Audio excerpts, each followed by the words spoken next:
皆さんこんにちは。漫画素材工房です。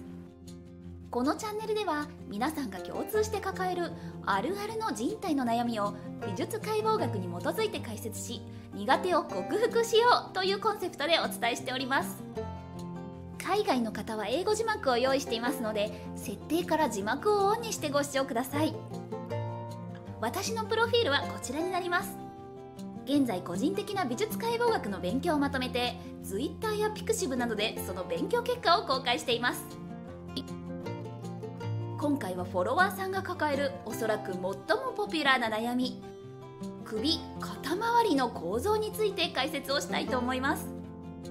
この首・肩周りはバストアップの構図などでとても描く頻度が高いですよね。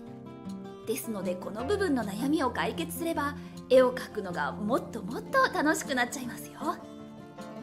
この首と肩周り、いつも描いているはずなのになぜ難しいのかと言いますと、ここにはたくさんの筋肉が集中し、中でも肩は人体の中で最も可動域が広い関節です。筋肉は一つ一つ覚えるだけでも大変なのに、さらに動きによって形が変わるので、ますます訳が分からなくなってしまうというわけです。ですが骨格と筋肉を一つ一つ正しく理解していけば必ず描けるようになりますよ。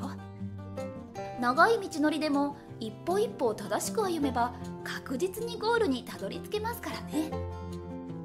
ではその第一歩として今回の3つのポイントをご紹介します。上から人体の土台である骨の構造を知る、その構造を3図面で検証する、首を中心とした3方向の山形を意識する、これらを一つ一つ解説していきたいと思います。それでははじめに1つ目のポイント、骨の構造を知るために首・肩周りの骨格を見てみましょう。首と肩の基本的な骨は4つ。1つ目が頸椎、2つ目が鎖骨、3つ目が肩甲骨、最後4つ目が上腕骨です。この背骨の先端部分の頸椎が首の骨です。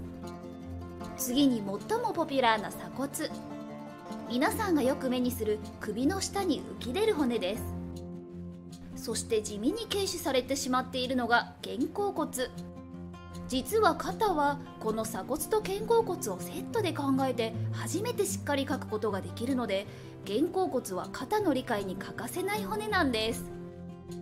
皆さん正面を描く機会が多いので背中はおろそかになりがちだと思うんですが、首の骨でもある頸椎もこのように背中側にあるんです。なので背中への意識はとても大事なんですよ。最後に肩と肩甲骨のつなぎ目の下にあるのが上腕骨。この4つの骨が首・肩周りの骨格を作っています。骨格と聞いただけで難しい、無理と逃げたくなる方もいると思いますが、ご安心ください。この動画ではその骨格をとてもシンプルに理解できる方法をご紹介しちゃいます。それが2つ目のポイント、骨格を正面、横、上からの3つの図面で検証することです。3D を作っている方にはおなじみですが、 3D モデリングの際にはこのように3つの図面を常に確認しながら形を整えていきます。 3D を学ぶと絵の立体感も身につくと言われていますが、この複数アングルの思考がとても大事だからなんですね。それではまず骨格の正面図を見てみましょう。正面から見た鎖骨はとても直線的に見えますよね。実は多くの方がこの正面図を信じて鎖骨を直線的に描いてしまうんです。違和感の元となる最も大きな原因はこのように肩周りを直線的なひし形と捉えてしまうことです。いや、これで正解でしょと思いますよね。これは確かに水平アングルでは正しい捉え方なんです。ですが上から見るとどうでしょう。このように鎖骨には弓のようなアーチがあり、曲線であることがわかります。そそしてこのアーチは肩の部分で肩甲骨とつながって、このような輪っかの形になっているんです。ではこのひし形のまま少し体を傾けた場合はどうでしょう。直線的なので水平アングルに見えてしまい、傾いた感じがいまいち出ていませんね。アングルが変わるともう全然わからなくなってしまうというお悩みは、これが原因なんです。先ほど見た通り、肩の構造は輪の曲線ですからね。多くの人が鎖骨は直線と考え、それを信じるあまり、このように鎖骨が首や背中に突き抜けているケースも多くあります。では次に横からの図を確認してみましょう。鎖骨や首は背中ではなく肩まで伸びて、そこで肩甲骨とつながっています。そしてその真下に上腕骨があるんです。この肩甲骨の意識がないと、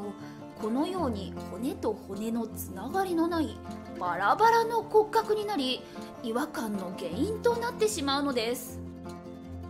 では次に首の骨格を見てみましょう。首の骨である頸椎は背骨の先端で、このように斜めに頭蓋骨につながっています。なので横から見ると首は斜めに傾いているということですね。ですので正面から見たときは、首の断面は水平の輪切りではなく、このような俯瞰の輪切りで意識してください。この輪切りの傾きが首の奥行き感を出してくれます。そして頸椎は先ほどご説明したように背中側にあります。上から見ると頸椎の先端は鎖骨と肩甲骨のつなぎ目、この一直線上にありますので、横から描くときはここが正しい位置になります。どうでしょうか。骨格構造と正面、横、上の3つの図面を意識するだけで、情報を正しく引き出してここまで絵に活かせるようになるんです。そろそろ疲れた方もいるかと思いますが、いよいよ次が最後ですので踏ん張ってくださいね。なるべく簡単に説明しますので大丈夫ですよ。最後3つ目のポイントは3方向の山形を作ることです。こちらを解説するために首・肩周りの簡易構造を見てみましょう。首・肩周りで最も重要なのは僧帽筋という筋肉です。この筋肉は頭蓋骨の後ろから背中に伸び、さらにケープのように前に回り込んで鎖骨の両端についています。よく見かける例としてこちらをご覧ください。僧帽筋の意識がないと、このように平たく違和感のある肩になってしまうんです。ですが僧帽筋を出すとこの通り見慣れた肩の形になりますよね。次に横からの図です。シルエットだけを見ると違和感がありませんが、この絵に服を着せた場合、このように襟を平行に描いてしまう方が多くいます。ですがこの僧帽筋を横から見た場合、背中から前方にかけてこのような傾斜があるんですね。ですので襟のラインも筋肉の傾斜と重力に沿って斜めに描くのが正解なんですね。素体をしっかり描いたのに服を着せるとなぜか違和感が出てしまうというあるあるの事態は誰もが経験していると思いますが、これはシルエットに頼りすぎて中身の立体を理解していないために起こる間違いなんです。繰り返しますが、この傾斜は僧帽筋の傾斜であり、鎖骨が背後に突き抜けた傾斜ではないのでご注意ください。このように首・肩周りには首を中心に右・左・前方へ3方向の山形があると考えてみてください。構造をしっかり知ることで多くの違和感を減らすことができるんです。バストアップは描く機会が非常に多いので、シルエットだけでなく内部の骨格構造と筋肉の形をしっかり理解できると、より良い絵が楽しく描けるようになりますよ。はい、それでは最後のまとめに入ります。現在私は美術解剖学を進行形で勉強しており、そのまとめをピクシブファンボックスやパトレオンといった月額制のクリエイター支援サービスで有料公開しています。今回解説した首と肩の基本構造は説明欄の URL でより詳しく解説していますので、もっともっと知りたいという方はぜひチェックしてみてください。Twitter と Pixiv では無料の画像解説を随時公開していますので、ご興味のある方はそちらもぜひフォローしてください。英語版も公開していますので、海外の方も字幕を参考に概要欄からチェックしてみてください。今回ご紹介した肩と首周りの描き方3つのポイントを復習しますと、1つ目が人体の土台である骨の構造を知ること。知らないものはプロでさえうまくは描けません。まずは基本構造を知りましょう。そして2つ目が構造を正面、横、上からの3図面で検証すること。これをすることで対象物を立体的に捉える感覚が身につきます。最後3つ目が首を中心に3方向の山形を意識することです。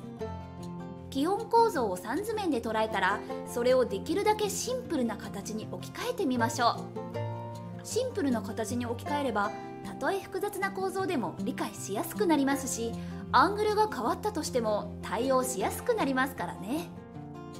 この3つを意識するだけで首・肩周りがより自然に描けますので、ぜひ取り入れてみてください。というわけで今回の動画はここまでになります。このようにこのチャンネルでは、あるあるの人体の悩みを美術解剖学の知識で解消する動画を公開していきます。今回の動画がお役に立ちましたら、ぜひチャンネル登録と LIKE ボタンを押していただけると、中の人のモチベーションがとてもアップするので嬉しいです。またこのチャンネルでは動画のアイデアとなるイラストとお悩みを随時募集しています。どうしても人体のこの部分をうまく描けない、苦手を克服したいといったピンポイントでのお悩み大歓迎です。ご希望の方は説明欄のリンクから募集要項をお読みの上、ぜひご応募ください。お待ちしております。それでは最後までご視聴いただきありがとうございました。また次の動画でお会いしましょう。